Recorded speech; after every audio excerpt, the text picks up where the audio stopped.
Important है, globalization पे बेस्ड। Right a short note on world trade organization, WTO। काम ही क्या है इनका? World trade organization, promoting trade between different countries.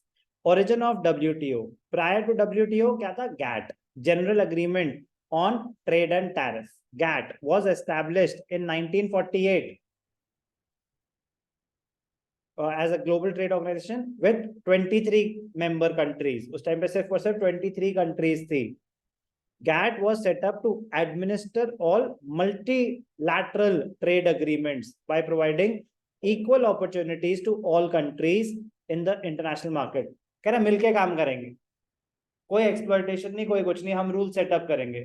तो जो 23 मेंबर कंट्रीज हैं इनिशियली जो थी, उन्होंने जो रूल्स बनाए फिर आपस में वो फॉलो करें प्रोटोकॉल, ठीक है ना। आपस में भिड़ेंगे नहीं, प्रमोट करते हैं ट्रेड। हम सेट करेंगे रिस्ट्रिक्शंस अगर कुछ हैं तो, आप अपने आप चेंज नहीं करेंगे। तो बेसिकली RBI कमर्शियल बैंक्स को कंट्रोल करता है ताकि फेयर कंपटीशन हो, अनफेयर प्रैक्टिसेस ना हो।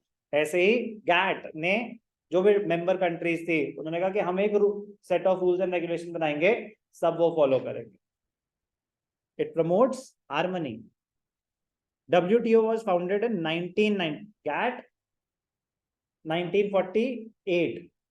WTO superseded the GATT, General Agreement on Tariff, Trade and Tariff. So WTO was founded in 1995 as the successor organization to GATT. WTO agreement covers trade in goods as well as services to facilitate international trade. At present, there are 164 member countries, started with 23, now 164 member countries of WTO, and all the members are required to abide by the laws and policies framed under WTO rules. उन्होंने जो rules बनाए सब follow करेंगे, एक दो country को छोड़ के जो नहीं सुनते किसी की। As an important member of WTO, India has been in the forefront of framing fair global rules, regulations and advocating the interest of the developing world. As an important member of WTO, India has been in the forefront of framing fair global rules, regulations, and advocating the interest of the developing world. India has kept its commitments made to the WTO. India has taken reasonable steps to liberalize trade by removing quantitative restrictions on imports and reducing tariff rates. तो quota restrictions भी कम करी और tariffs भी कम करे। क्यों है ये WTO? क्या है इसके फंक्शंस?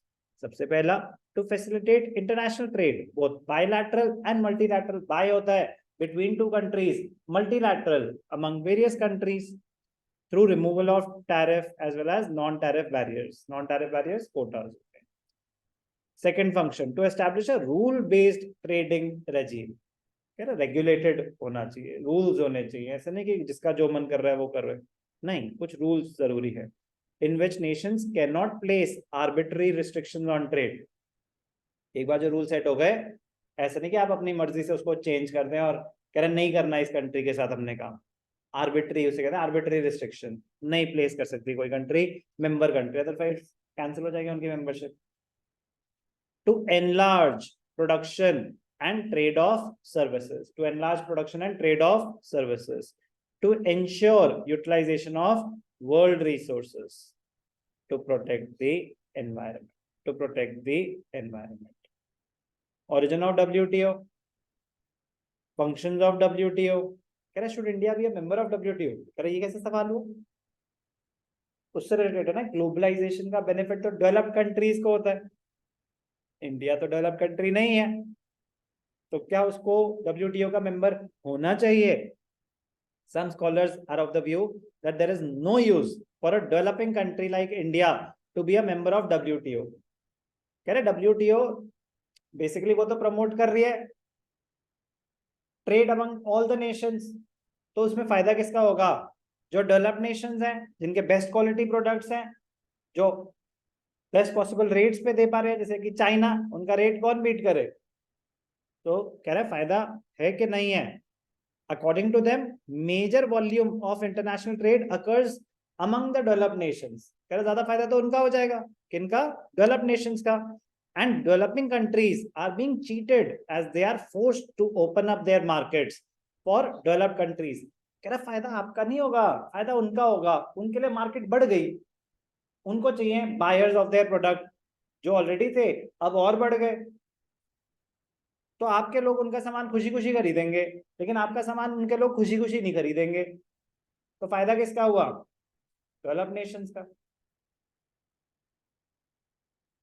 और at times they are not allowed to access the markets of the developed nations के भैया नहीं चाहिए हमें तुम्हारा सामान, sorry you can't sell your product here. कह रहे तो अनफेयर हो गया. कह रहे नहीं ये ग्रेड है, ये है, वो है, कुछ भी रीजन ढूंढ के ना रिजेक्ट हो जाएगा आपका सामान, बेच ही नहीं पाओगे. कह रहे वो एक्सप्लॉइट करेंगे. डेवलप नेशन एक्सप्लॉइट करते हैं डेवलपिंग नेशंस को.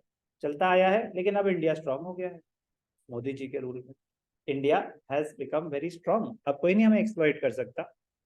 बायलैटरल ट्रेड का मीनिंग कर चुके हम ऑलरेडी इंडियन इकोनॉमी में.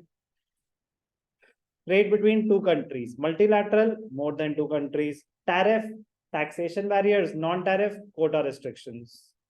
कोटा इंपॉर्टेंट है, सब पता होना चाहिए. टेस्ट कर लो अपनी नॉलेज. चलो.